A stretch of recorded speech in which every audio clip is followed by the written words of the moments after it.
मित्र भेद। महिला रोप्य नाम के नगर में वर्धमान नाम का एक वणिक पुत्र रहता था। उसने धर्म युक्त रीति से व्यापार में पर्याप्त धन पैदा किया था, किंतु उतने से संतोष नहीं होता था और भी अधिक धन कमाने की इच्छा थी।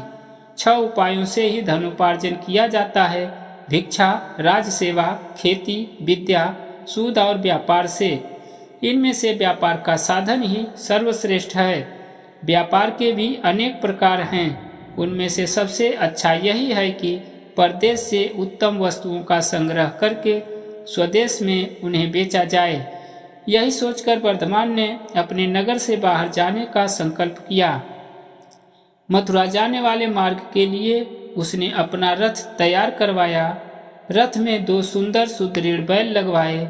उनके नाम थे संजीवक और नंदक। वर्धमान का रथ जब यमुना के किनारे पहुंचा तो संजीवक नाम का बैल नदी तट की दलदल में फंस गया। वहां से निकलने की चेष्टा में उसका एक पैर भी टूट गया। वर्धमान को यह देखकर बड़ा दुख हुआ।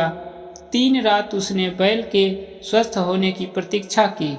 बाद में उसके सारथी ने कहा कि इस वन में अनेक हिंसक जंतु रहते हैं, यहाँ उनसे बचाव का कोई उपाय नहीं है। संजीवक के अच्छा होने में बहुत दिन लग जाएंगे। इतने दिन यहाँ रहकर प्राणों का संकट नहीं उठाया जा सकता। इस बैल के लिए अपने जीवन को मृत्यु के मुख में क्यों डालते हैं? तब वर्धमान ने संजीवक की रखवाली के लिए रक्षक रखकर आगे प्रस्थान किया।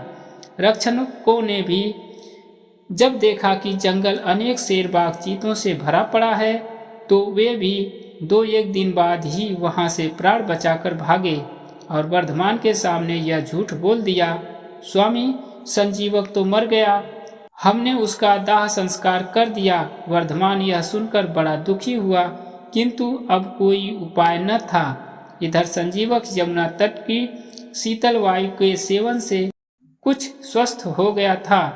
किनारे की धूप का अग्रभाग पशुओं के लिए बहुत लाभदायी होता है। उसे निरंतर खाने के बाद वह खूब मांसल और हृष्ट पुष्ट भी हो गया।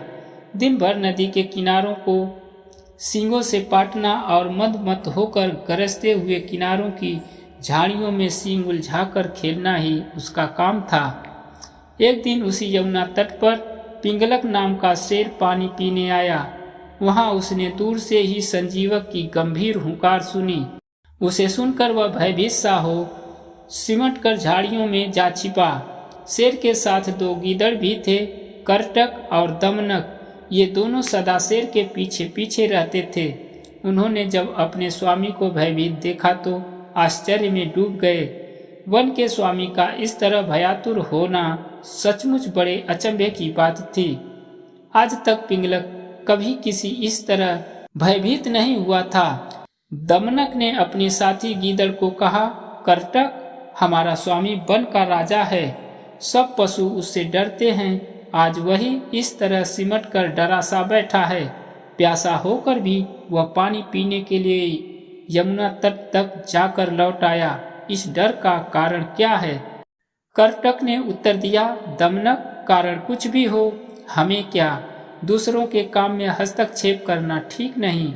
जो ऐसा करता है वह उसी बंदर की तरह तड़प तड़प कर मरता है जिसने दूसरे के काम में कौतूहलवश व्यर्थ ही हस्तक्षेप किया था। दमनक ने पूछा, यह क्या बात कही तुमने? करटक ने कहा, सुनो, बंदर और लकड़ी का खूंटा। दोस्तों, यह कहानी हम आपको अगले वीडियो में सुनाएंगे। अगर आप चैनल पर नए हैं तो हमारे चैनल को सब्सक्राइब कर लें और हमारे वीडियो को लाइक और शेयर भी करते जाएं। मिलते हैं हम इसके अगले भाग में, अगली वीडियो में। तब तक के लिए नमस्कार।